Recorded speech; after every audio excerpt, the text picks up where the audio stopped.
नमस्कार दोस्तों, मेरा नाम है विमल सिंह। बालाजी स्टडी अड्डा में आपका स्वागत है। सीटेट 2021-22 के एग्जाम के लिए हम आपको प्रीवियस ईयर के क्वेश्चन करा रहे हैं। तो इससे पहले हम जो दिसंबर 2020 वाला पेपर जनवरी 2021 में हुआ था, उसके पेपर का सॉल्यूशन कंप्लीट दे चुके हैं। साइड में आई बटन में लास्ट वाला आपको जो वीडियो है वो मिल जाएगा। अब हम देखेंगे दिसंबर 2019 को जो पेपर हुआ था, पेपर 1 के अंतर्गत उसके जो है वो बाल विकास के 30 प्रश्न। तो चलिए स्टार्ट करते हैं। सबसे पहला प्रश्न है कि भाषा के अर्जन और विकास के लिए सर्वाधिक संवेदनशील अवधि जो है वो कौन सी होती है? जन्म पूर्व अवधि होती है, प्रारंभिक बाल्यावस्था होती है, मध्य बाल्यावस्था होती है या किशोरावस्था होती है? बात हो रही है भाषा के अर्जन और विकास की। तो बताइए कौन सी स्टेज यहाँ पर जो है वो सही होगा। आंसर की बात करते हैं इन चारों ऑप्शन में से, तो आपका प्रारंभिक बाल्यावस्था की जो एज होती है ये आपका बिल्कुल सही होगा, जिसको हम अर्ली चाइल्डहुड भी कहते हैं। और ये जो अवस्था होती है, इसी में आपको भाषा का अर्जन और विकास देखने को मिलता है। अगला देखते हैं दूसरा प्रश्न। इनमें से कौन सा लॉरेंस कोलबर्ग के द्वारा प्रस्तावित नैतिक विकास की एक अवस्था है? आपको बताना है। प्रसुप्ति अवस्था, सामाजिक अनुबंध अभिविन्यास, मूर्त संक्रियात्मक अवस्था या उद्योग बनाम अधीनता अवस्था। इंग्लिश में भी यहाँ पर ऑप्शन को पढ़ते हुए चलिएगा। तो बताइए इनमें से कौन सा लॉरेंस कोलबर्ग के द्वारा प्रस्तावित नैतिक विकास की एक अवस्था में जो है वो आता है। आंसर की बात करते हैं तो आपका सामाजिक अनुबंध अभिविन्यास जो है ये आपका यहाँ पर सही होगा। और जो लॉरेंस कोलबर्ग हैं, इन्होंने नैतिक विकास की कितनी अवस्थाएं बताई हैं? तो टोटल 6 अवस्थाएं बताई हैं। और उनमें से ही दो दो अवस्थाओं को एक साथ रखकर 3 स्तरों में जो है वो बांटा गया है।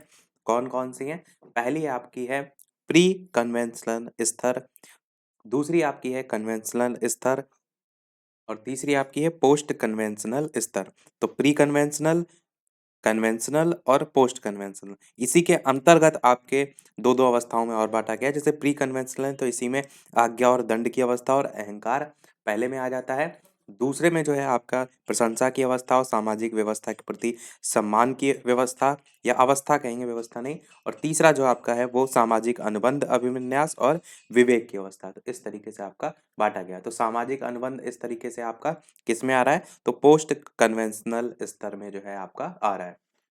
अगला देखते हैं तीसरा प्रश्न कि कक्षा में परिचर्चा के दौरान एक शिक्षक प्रायः लड़कियों की तुलना में लड़कों पर अधिक ध्यान देता है। ये किसका उदाहरण है? जेंडर पक्षपात का है, जेंडर पहचान का है, जेंडर संबद्धता का है या जेंडर समरूपता का है? इन साइड में ये भी नाम देखिए, जेंडर बायस आइडेंटिटी या फिर रेलिवेंस या फिर कॉन्स्टेंसी। कौन सा सही होगा? आंसर की बात करते हैं तो आपका ऑप्शन यहाँ पर जेंडर पक्षपात जो है वो सही हो जाएगा, ऑप्शन नंबर ए वाला। अगला देखते हैं चौथा प्रश्न कि बच्चों में जेंडर रूढ़िवादिता और जेंडर भूमिका अनुरूपता को कम करने के लिए निम्नलिखित में से कौन सी पद्धति प्रभावशाली जो है वो होती है? प्रीवियस ईयर बेस्ड ही क्वेश्चन नए आपके बनाए जाते हैं, तो प्रीवियस ईयर सभी आपको क्लियर जरूर होने चाहिए, इसीलिए हम प्रीवियस ईयर के क्वेश्चन आपको करा रहे हैं। आंसर की बात करते हैं तो जेंडर पक्षपात के बारे में परिचर्चा, या जेंडर विशिष्ट भूमिकाओं को महत्व देना, या जेंडर पृथक खेल समूह बनाना, या जेंडर पृथक बैठने की व्यवस्था करना। तो जेंडर रूढ़िवादिता और जेंडर भूमिका अनुरूपता को कम करने के लिए सबसे बेहतर तरीका है कि जेंडर पक्षपात के बारे में परिचर्चा जो है वो की जाए। तो ये सबसे अधिक प्रभावशाली जो है युक्ति हो सकती है। पांचवा प्रश्न, निम्नलिखित में से किस मनोवैज्ञानिक ने बच्चों को ज्ञान के सक्रिय जिज्ञासु के रूप में देखते हुए उनके चिंतन पर सामाजिक और सांस्कृतिक विषय वस्तुओं के प्रभाव को महत्व दिया है? जेबी वॉटसन ने, या जॉन बी वॉटसन ने, वाइगोस्की ने, पियाजे ने या कोलबर्ग ने? बताइए कौन सा इनमें से सही होगा। आंसर की बात करते हैं इन चार ऑप्शन में से, तो वाइगोस्की जो है आपका सही होगा। वाइगोस्की के सामाजिक विकास का जो सिद्धांत है, उसी में ही इन्होंने बताया है कि किसी भी बच्चे का जो विकास होता है वो सामाजिक जो परिस्थिति है उसमें ही संभव है। वही यहाँ पर पूछा गया है कि किस मनोवैज्ञानिक ने बच्चों को ज्ञान के सक्रिय जिज्ञासु के रूप में देखते हुए उनके चिंतन पर सामाजिक और सांस्कृतिक विषय वस्तु के प्रभाव के महत्व के बारे में बताया है। बड़ा प्रश्न है कि जिग्सा पहेली को करते समय 5 वर्ष की नजमा स्वयं से कहती है नीला टुकड़ा कहाँ है? नहीं, ये वाला नहीं, गाढ़े रंग वाला, जिससे ये जूता पूरा बन जाएगा। तो इस प्रकार की जो वार्ता होती है उसको वाइगोस्की किस तरह संबोधित करते हैं? प्राइवेट स्पीच या फिर टॉक अलाउड या फिर हिंदी में भी यहाँ पढ़ते रहिएगा, जोर से बोलना टॉक अलाउड और स्कैफोल्डिंग यानी कि पाड़ या ढांचा और ईगोसेंट्रिक स्पीच यानी कि आत्म केंद्रित वार्ता। तो बताइए कौन सा सही होगा। आंसर की बात करते हैं इन चार ऑप्शन में से, तो आपका प्राइवेट स्पीच यानी कि व्यक्तिगत वार्ता आपका सही होगा। और वाइगोस्की जो है इसे व्यक्तिगत वार्ता जो है उसमें रखते हैं। और जो वाइगोत्स्की हैं कहते भी हैं कि अधिगम 2 स्तरों पर संपन्न होता है। पहला एक दूसरे के साथ अंतःक्रिया और दूसरा अंतःक्रिया के फलस्वरूप जो प्राप्त अनुभव होता है उसको मानसिक संरचना में समाविष्ट करना, इन 2 तरीकों से। और व्यक्तिगत वार्ता के माध्यम से एक दूसरे के साथ ये अंतःक्रिया कर सकते हैं। तो प्राइवेट स्पीच आपको याद रखना है वाइगोत्स्की से संबंधित। 7वां प्रश्न है आपका कि बच्चों को संकेत देना तथा आवश्यकता पड़ने पर सहयोग प्रदान करना निम्नलिखित में से किसका उदाहरण है? प्रबलन का, अनुबंधन का, मॉडलिंग का या फिर पाठ या ढांचा। बताइए कौन सा सही होगा। आंसर की बात करते हैं तो इन चारों ऑप्शन में से पाढ़, ढांचा, स्कैफोल्डिंग आपका यहाँ पर सही हो जाएगा। जो लेव वाइगोस्की थे, इन्हीं के अनुसार छात्र के जो संज्ञानात्मक विकास होता है उसके लिए एक अध्यापक अथवा कोई अनुभवी सहयोगी जो होता है उसके सहयोग की आवश्यकता पड़ती है। इसी को कहते हैं हम स्कैफोल्डिंग या फिर पाठ ढांचा। तो यही आपका डी वाला यहाँ सही होगा। इस वाले ऑप्शन प्रश्न से आपको यहाँ पर एक पाठ ढांचा वाला क्वेश्चन देखने को मिल गया और ऊपर वाले से सेल्फ या प्राइवेट स्पीच जो है उससे संबंधित। 8वां प्रश्न है निम्नलिखित जो व्यवहार है उनमें से कौन सा जीन पियाजे के द्वारा प्रस्तावित मूर्त संक्रियात्मक अवस्था को विशेषित करता है? 4 ऑप्शन है परिकल्पित, निगमनात्मक तर्क, साध्यात्मक विचार, इसी प्रकार संरक्षण, इसी प्रकार आस्थगित अनुकरण और इसी प्रकार प्रतीकात्मक खेल। कौन सा सही होगा? आंसर की बात करते हैं तो जो जीन पियाजे हैं उनके अनुसार जो मूर्त संक्रियात्मक अवस्था होती है 7 से 11 वर्ष तक चलती है। ये जो अवस्था होती है इसमें बालक द्वारा 3 मानसिक निपुणताएं हासिल कर ली जाती हैं। एक तो विचारों की विलोम्यता यानी कि विचारों को पलटने की क्षमता आप कह सकते हैं, संरक्षण और साथ ही साथ वर्गीकरण और जो अंश प्रत्यय होते हैं ना उनका यूज करना। वैसे यहाँ पर जो पूछा गया है वो संरक्षण पूछा गया है, तो मूर्त संक्रियात्मक अवस्था जो है इसमें आ जाता है। जीन पियाजे की जो स्टेज है अलग अलग चारों, उन्हीं से ऐसे ही क्वेश्चन आते हैं, यानी कि कोई पर्टिकुलर विशेषता पूछ ली जाती है और पूछ लिया जाएगा कि ये किसमें आता है, जैसे कि विचारों की विलोम्यता या अविलोम्यता करके भी आपसे पूछा जा सकता है। 9वां प्रश्न देखते हैं आपका कि बच्चों के संज्ञानात्मक विकास के संदर्भ में इनमें से कौन सा पियाजे की जो संरचना है वो है? स्कीमा, अवलोकन अधिगम, अनुबंधन या फिर प्रबलन। तो बताइए कौन सा इनमें से सही होगा। आंसर की बात करते हैं तो स्कीमा आपका जो है वो सही होगा। बच्चों के संज्ञानात्मक विकास के संदर्भ में पियाजे जो हैं इनकी संरचना है।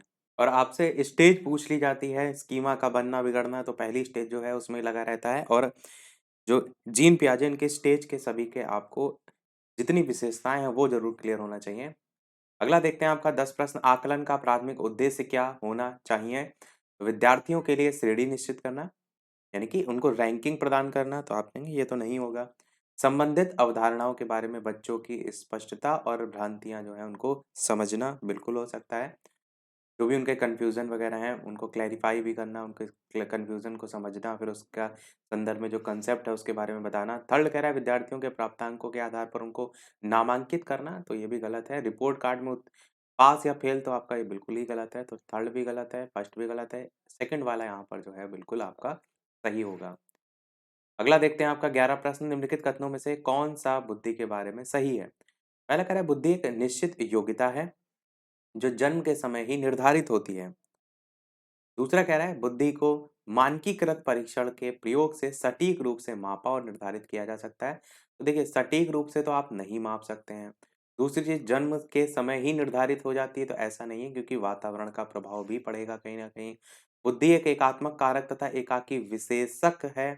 तो एक ये भी यहाँ पर बात की गई कि intelligent is a unitary factor and a single trait. और बुद्धि बहुआयामी होती है और जटिल योग्यताओं का एक समूह है। बताइए थर्ड और फोर्थ में कौन ज्यादा बेहतर सही है?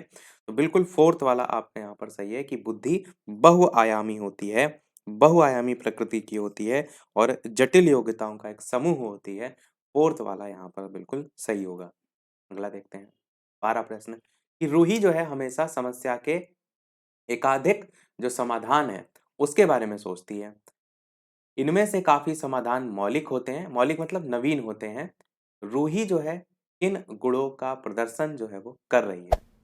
चार ऑप्शन है सृजनात्मक विचारक, बी ऑप्शन है अभिसारिक विचारक, सी ऑप्शन है अनम्य विचारक और डी ऑप्शन है आत्म केंद्रित विचारक। इंग्लिश के भी टर्म्स को अवश्य पढ़ लीजिएगा।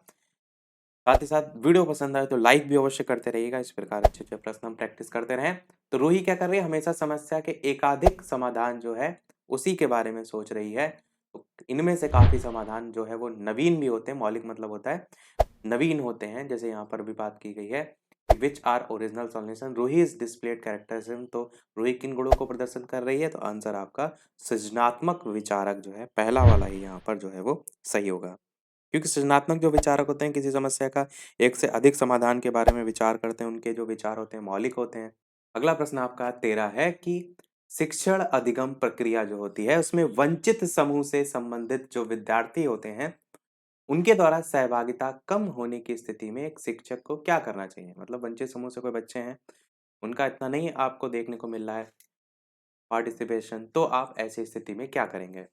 बच्चों को विद्यालय छोड़ने के लिए कहेंगे, ऑप्शन सीधे काट दीजिए। मैंने आपको काफी बार बताया कि ऑप्शन काट के कैसे आप आंसर तक पहुंच सकते हैं। इस स्थिति को जैसा है स्वीकार कर लेंगे, अगर स्वीकार ही कर लेंगे तो आप उसमें बदलाव कैसे लाएंगे, तो सेकंड ऑप्शन भी काट दीजिए। इन विद्यार्थियों से अपनी अपेक्षाओं को कम करना चाहिए, बिल्कुल गलत है। बच्चा सीख रहा है और आप उससे कह रहे हैं कम अपेक्षा रखें। तो तीन ऑप्शन जब कट गए तो चौथा ही सही होगा कि अपनी शिक्षण पद्धति पर विचार करना चाहिए और बच्चों की सहभागिता में सुधार करने के लिए नए तरीके ढूंढने चाहिए। मतलब हो सकता है आप में ही कमी हो, बच्चा का इंटरेस्ट नहीं लग रहा है, उतना पार्टिसिपेशन नहीं लगा दिखा रहा है, तो आपको क्या करना चाहिए, अपनी जो शिक्षण पद्धति है, जो तरीका है आपका पढ़ाने का, उस पर विचार करिए और बच्चों की जो सहभागिता है उसमें सुधार करने के लिए नए तरीकों को ढूंढिए। अगला प्रश्न 14 है कि एक समावेशी कक्षा में एक शिक्षक को विशिष्ट शैक्षिक योजना को तैयार नहीं करना चाहिए, कभी-कभी तैयार करना चाहिए, सक्रिय रूप से तैयार करना चाहिए या तैयार करने के लिए हतोत्साहित होना चाहिए। तो सबसे पहले ऑप्शन हतोत्साहित वाला ही काट दीजिए, ये तो बिल्कुल भी सही नहीं होगा। हतोत्साहित मतलब होता है किसी को डिस्करेज करना, मतलब गिराना, नीचे गिराना। और प्रोत्साहित इसका अपोजिट होता है, मतलब उठाना। तो हतोत्साहित तो आप बिल्कुल नहीं करेंगे। एक समावेशी कक्षा की बात हो रही है, इसमें एक शिक्षक को विशिष्ट शैक्षिक योजनाओं को तैयार नहीं करना चाहिए, पहला भी गलत है, तैयार करेंगे तो है ही है। कभी-कभी तैयार करना चाहिए, बिल्कुल गलत है। सक्रिय रूप से तैयार करना चाहिए, थर्ड वाला यहाँ पर आपका ऑप्शन बिल्कुल जो है वो सही है। अगला प्रश्न 15 कह रहा है कि पठन वैफल्य बच्चों के प्राथमिक लक्षण क्या हैं? पठन वैफल्य मतलब डिसलेक्सिया की बात की गई है। न्यून अवधान विकार या अटेंशन डेफिसिट डिसऑर्डर या अपसारी चिंतन पढ़ने में धारा प्रवाहिता या धारा प्रवाह पढ़ने की अक्षमता या एक ही गति विषयक कार्य को बार-बार दोहराना। तो आप जानते हैं मैंने कितनी बार बताया वो डिसलेक्सिया क्या होता है, कुछ चीज़ लिखें आप उसको ऐसे-ऐसे लक्स साबुन से रगड़ दें तो जो लिखा हुआ भाग है वो आप नहीं पढ़ पाएँगे, तो पढ़ने से संबंधित होती है। धारा प्रवाह पढ़ने की अक्षमता आपका सही होगा। अच्छा देखिए, एग्ज़ामिनर भी होशियार होते हैं। उन्होंने पढ़ने में धारा प्रवाहिता करके एक अपसारी चिंतन में भी ऑप्शन दे दिया है, ताकि आप कन्फ्यूज़ हो। तो अपसारी चिंतन से उसका मतलब नहीं होता। अपसारी चिंतन मतलब होता है कि आप बहुत तरीके से सोच सकें। जैसे हम कहें कि आपसे महात्मा गांधी जी के बारे में बताइए, तो आप बहुत अलग-अलग तरीके से, हर बच्चा अलग-अलग तरीके से बताएगा। तो वो होती है डाइवर्जेंट थिंकिंग। जब एक ही प्रश्न के अलग-अलग बच्चे अलग-अलग आंसर दें, तो वो आपका थोड़ा नहीं पठन वैफल्य में आता है। मेन आपका आता है धारा प्रवाह पढ़ने की अक्षमता। 16 प्रश्न आपका है कि शिक्षा का अधिकार अधिनियम 2009 जो है, उसमें उल्लेख की गई समावेशी शिक्षा की अवधारणा इनमें से किस पर आधारित है? व्यवहारवादी सिद्धांत पर, अशक्त बच्चों के प्रति एक सहानुभूतिक अभिवृत्ति पर, अधिकार आधारित मानवतावादी परिप्रेक्ष्य पर या मुख्यतः व्यावसायिक शिक्षा उपलब्ध करा करके अशक्त बच्चों को मुख्य धारा में शामिल करके।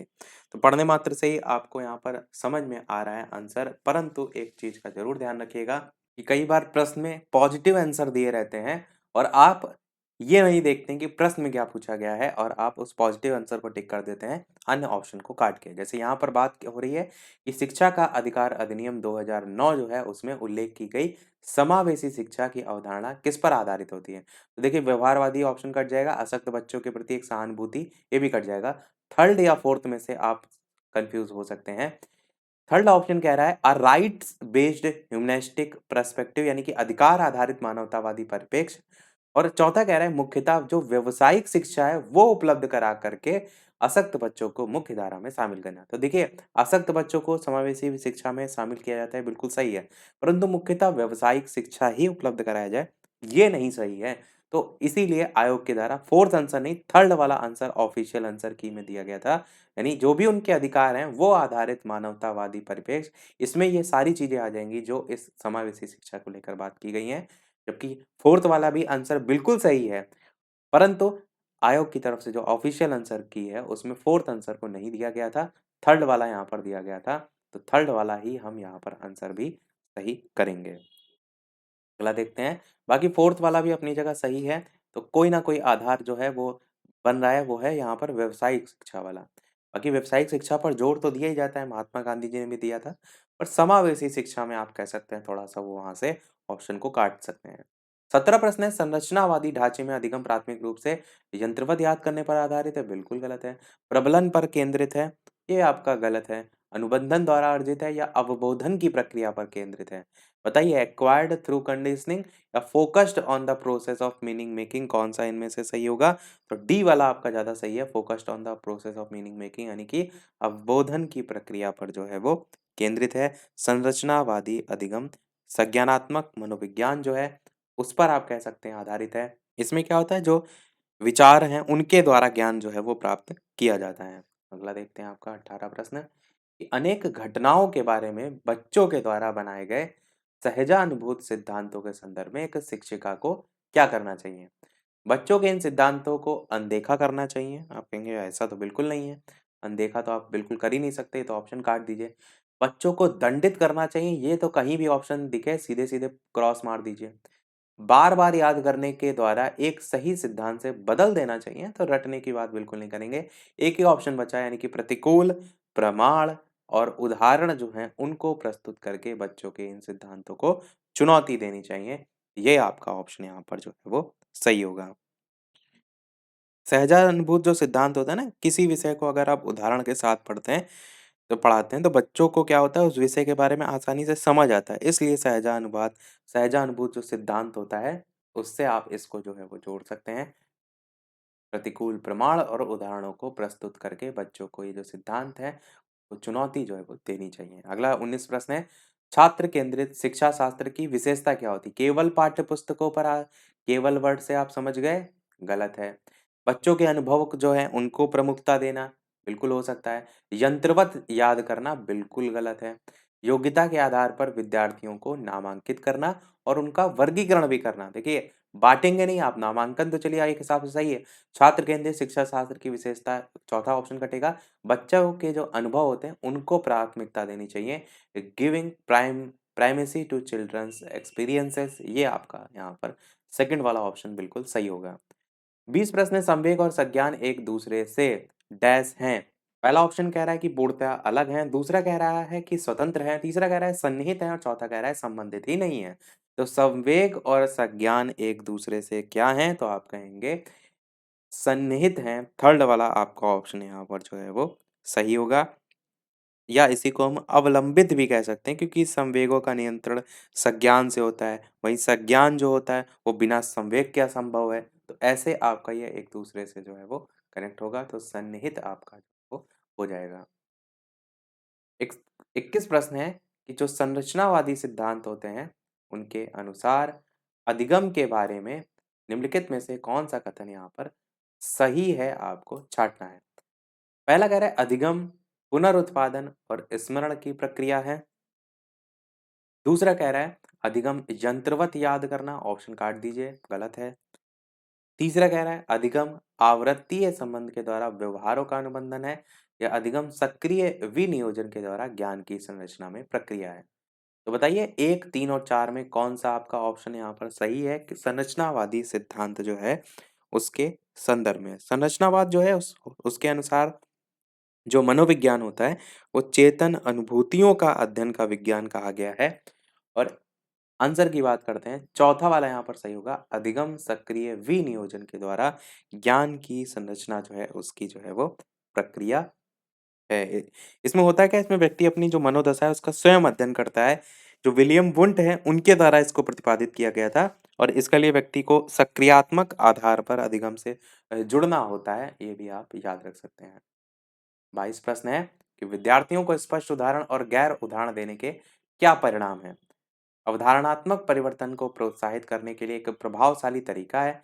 ये विद्यार्थियों के दिमाग में भ्रांतियां उत्पन्न करता है। ये अवधारणाओं की समझ में अभाव पैदा करता है। ये अवधारणात्मक समझ के बजाय कार्यविधिक प्रक्रियात्मक ज्ञान पर ध्यान केंद्रित करता है। कौन सा सही होगा? तो आपका पहला ही ऑप्शन यहाँ पर सही होगा, यानी अवधारणात्मक जो परिवर्तन है उनको प्रोत्साहित करने के लिए ये एक प्रभावशाली तरीका है। तो यही आपका ऑप्शन यहाँ पर सही होगा।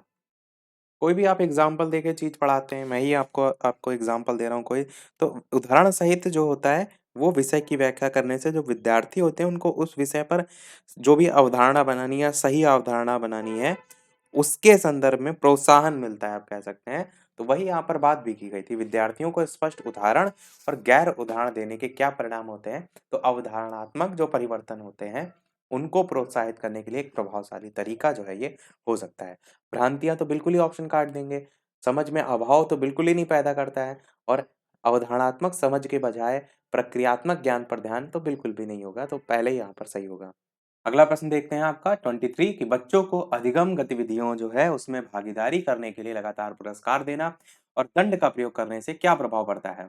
पहला कह रहा है जो बाहरी अभिप्रेरणा होती है वो कम होती है, आंतरिक अभिप्रेरणा जो है वो बढ़ती है, या फिर बच्चों को प्रदर्शन आधारित लक्ष्यों के बजाय निपुणता पर ध्यान देने के लिए प्रोत्साहित करना चाहिए, या बच्चों में अधिगम में बच्चों की स्वाभाविक अभिरुचि और जिज्ञासा कम होती है। अगर आप जो अधिगम गतिविधियां हैं उसमें भागीदारी करने के लिए क्या कर रहे हैं, लगातार पुरस्कार देना और दंड देना जो है वो यूज कर रहे हैं, तो एक टाइम ऐसा आएगा जब जो बच्चे हैं उनका इंटरेस्ट नहीं रह जाएगा, कहेगा मान लो भैया तुम मान लो अब तुम। तो वही वाली यहाँ पर फोर्थ वाले ऑप्शन में कह भी रहा है कि अधिगम में बच्चों की स्वाभाविक अभिरुचि जो है और जो जिज्ञासा है वो कम होती है। ये आपका ऑप्शन सही होगा। अगला प्रश्न कह रहा है 24 की निम्नलिखित में से कौन सी प्रथाएं सार्थक अधिगम को बढ़ावा देती हैं? शारीरिक दंड, सहयोगात्मक अधिगम पर्यावरण, सतत और समग्र मूल्यांकन, निरंतर तुलनात्मक मूल्यांकन। नीचे ऑप्शन भी है, पहला दूसरा, दूसरा तीसरा, दूसरा तीसरा और दूसरा तीसरा चौथा। देखिए तो शारीरिक दंड तो बिल्कुल ही काट दीजिए, मतलब इसको एकदम हटा दीजिए, ये तो कतई नहीं होगा। और जब पहला ऑप्शन कट जाएगा तो देखिए पहले वाले ऑप्शन में भी 1 है, ये भी कट जाएगा, थर्ड वाले में भी 1 है, ये भी कट जाएगा। अब बचा सेकंड और थर्ड और सेकंड, थर्ड, फोर्थ। अब आपको ये बताना है कि फोर्थ वाला सही है कि नहीं है। निरंतर अगर तुलना करेंगे, निरंतर तुलनात्मक मूल्यांकन, तो ये भी बेकार होता है। केवल सेकंड और थर्ड यहाँ पर सही है, सहयोगात्मक अधिगम पर्यावरण और सतत और समग्र मूल्यांकन, यानी सेकंड वाला ऑप्शन, सेकंड और थर्ड यहाँ पर बिल्कुल जो है वो सही होगा। यही जो है सार्थक अधिगम को बढ़ावा देते हैं।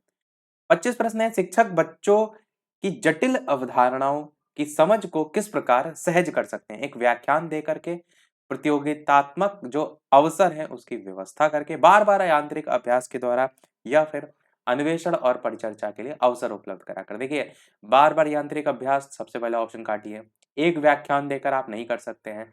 प्रतियोगितात्मक जो अवसर है वो व्यवस्था आप करेंगे बाय ऑर्गेनाइजिंग कॉम्पिटिटिव इवेंट्स, या फिर बाय प्रोवाइडिंग अपॉर्चुनिटीज। तो आपको क्लियर समझ में आ रहा है कि आप अधिक से अधिक अवसर उपलब्ध कराएंगे, अन्वेषण और परिचर्चा के लिए उपलब्ध जो कराएंगे अवसर, ये ज्यादा बेहतर होगा। तो यही आपका ऑप्शन यहाँ पर सही हो जाएगा। अगला देखते हैं आपका प्रश्न 26, एक प्रभावशाली विद्यालय जो है उसकी अध्यापिका बच्चों को एक प्रभावशाली समस्या समाधानकर्ता बनने के लिए किस प्रकार से प्रोत्साहित कर सकती है? प्रत्येक छोटे कार्य के लिए भौतिक पुरस्कार दे करके, केवल प्रक्रियात्मक ज्ञान पर बल या महत्व दे करके। सबसे पहले आपने इस ऑप्शन को काटा केवल देख करके। ऐसा नहीं है कि आपको प्रश्न केवल देखकर काट देना, ये जरूर देख लीजिएगा प्रश्न में कि पॉजिटिव सेंस में प्रश्न पूछा गया है या निगेटिव। हो सकता है इनमें से कौन सा सही नहीं है करके पूछा जाए, तब आपका फिर बदल जाएगा। फिर तीसरा कह रहा है गलत उत्तरों को अस्वीकार करके और दंडित करके। तो दंडित तो आप कतई नहीं करेंगे, तो ये भी ऑप्शन काट दीजिए।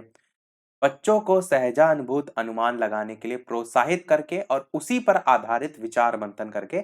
चौथा ऑप्शन तो एकदम बढ़िया है, पर पहला क्या सही है? प्रत्येक छोटे कार्य के लिए भौतिक पुरस्कार आप देंगे, फिर अभी वही ऊपर वाली कंडीशन होगी कि मान लो भैया आप तुम वही वाला, मतलब बार-बार दंड देना, पुरस्कार देना, वो भी आपका नेगेटिव में आएगा। तो चौथा वाला यहाँ पर सही है, बच्चों को सहजानुभूत अनुमान लगाने के लिए प्रोत्साहित करके और उसी पर आधारित विचार मंथन करके। 27 प्रश्न है, निम्नलिखित अवधि में किसमें शारीरिक वृद्धि और विकास तीव्र गति से घटित होता है? शैशवावस्था और प्रारंभिक बाल्यावस्था में, प्रारंभिक बाल्यावस्था और मध्य बाल्यावस्था में, मध्य बाल्यावस्था और किशोरावस्था में, या किशोरावस्था और वयस्कता में? तो कौन सा इनमें से सही होगा? आंसर की बात करते हैं इन चारों ऑप्शन में से, तो पहला ही ऑप्शन यहाँ पर शैशवावस्था और प्रारंभिक बाल्यावस्था, ये आपका सही होगा। तो शारीरिक वृद्धि और विकास सबसे तीव्र गति से जो घटित होता है वो होता है शैशवावस्था और प्रारंभिक बाल्यावस्था। 28 प्रश्न, निम्नलिखित में से कौन सा विकास का सिद्धांत जो है आपसे पूछा गया है? नहीं है। पहला कह रहा है विकास जीवन पर्यंत होता है, दूसरा कह रहा है विकास परिवर्त्य होता है, तीसरा कह रहा है विकास आनुवंशिकता और पर्यावरण दोनों के द्वारा प्रभावित होता है, या विकास सार्वभौमिक है और सांस्कृतिक संदर्भ से प्रभावित नहीं करते हैं। तो आप क्या कहेंगे? जीवन पर्यंत विकास होता है। कौन सा विकास का सिद्धांत नहीं है ये पूछा गया है। देखिए कई बार क्या होता है, हम सोचते हैं विकास जीवन पर्यंत होता है, ये सही है, जबकि इस पर ध्यान नहीं देते हैं कि प्रश्न में पूछा गया है।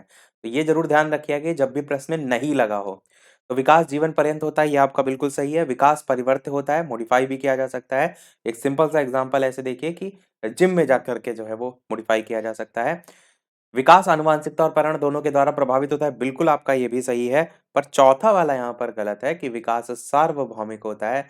डेवलपमेंट इज यूनिवर्सल, और साथ ही साथ सांस्कृतिक संदर्भ से प्रभावित नहीं करते हैं, जबकि प्रभावित करते हैं। तो आपका चौथा वाला यहाँ पर गलत है, तो इसीलिए आंसर आपका फोर्थ वाला यहाँ पर सही हो जाएगा।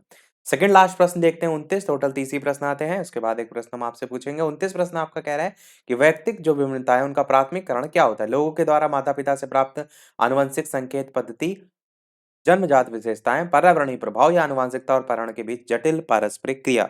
कौन सा सही होगा? आंसर की बात करते हैं, चौथा वाला यहाँ पर जो है वो सही होगा कि प्राथमिक कारण क्या है? आनुवंशिकता और पर्यावरण के बीच जटिल पारस्परिक क्रिया। ये आपका ऑप्शन यहाँ पर प्राथमिक कारण जो है उसमें आ जाएगा। देखते हैं हमारा अगला और इस वीडियो का लास्ट प्रश्न। इसके बाद एक प्रश्न हम आपसे भी पूछेंगे, जैसा कि सभी वीडियो में हम आपसे एक ना एक प्रश्न पूछते हैं। और वीडियो अभी तक आपने लाइक ना किया हो, सभी लोग वीडियो को लाइक भी करते रहिएगा। चैनल पर नए हो सब्सक्राइब करके जुड़ जाइएगा, और टेलीग्राम चैनल से अभी तक ना जुड़े हो, लिंक आपको डिस्क्रिप्शन में मिल जाएगी, सर्च करके भी बालाजी स्टडी अड्डा जुड़ सकते हैं। तो 30 प्रश्न आपका कह रहा है कि निम्नलिखित में से कौन सा द्वितीयक सामाजिकरण एजेंसी का उदाहरण है? आपको बताना है। परिवार और पास पड़ोस, परिवार और मीडिया, विद्यालय और मीडिया, मीडिया और पास पड़ोस। इस तरीके से चार ऑप्शन है, आपको द्वितीयक सामाजिकरण एजेंसी का उदाहरण इनमें से बताना है कौन सा है। आंसर की बात करते हैं, तो आपका ऑप्शन यहाँ पर विद्यालय और मीडिया, थर्ड वाला ऑप्शन यहाँ पर सही होगा। कोई भी आपका बालक है उसके लिए परिवार, आस पड़ोस और जो मीडिया है वो सामाजिकरण की प्राथमिक संस्था होती है, और जो विद्यालय होता है वो द्वितीयक संस्था में हम रखते हैं। यहाँ पर द्वितीयक सामाजिकरण एजेंसी का उदाहरण पूछा गया, तो विद्यालय और मीडिया जो है आपका यहाँ पर सही होगा। अब बढ़ते हैं उस प्रश्न की तरफ, जैसा कि सभी वीडियो में हम आपसे एक ना एक प्रश्न पूछते हैं। तो इस वीडियो का आपके लिए प्रश्न है 32 नंबर मैथ के पोर्शन से, कि एक वर्ग की भुजा 4 सेंटीमीटर है, इसे काटकर 4 बराबर वर्गों में विभाजित किया गया है, प्रत्येक छोटे वर्ग का क्षेत्रफल जो है वो क्या होगा? 4 सेंटीमीटर, 1 सेंटीमीटर स्क्वायर, या 16 सेंटीमीटर स्क्वायर, या 8 सेंटीमीटर। साथ में इंग्लिश में भी आप प्रश्न पढ़ सकते हैं। The side of a square is 4 centimeter. It is cut into 4 equal squares. What is the area of each small square? अपना आंसर वीडियो के मेन कमेंट में टाइप करके बताइएगा। लाइव टाइमिंग तो है दोपहर के 3 बजे, शाम के 8 बजे, तो लाइव आकर भी वीडियो आप देख सकते हैं, प्रश्नों की प्रैक्टिस कर सकते हैं। आज के में इतना ही रखते हैं, मिलते हैं अगले वीडियो में कुछ नए प्रश्नों के साथ, नए टॉपिक के साथ। तब तक के लिए नमस्कार, जय हिंद।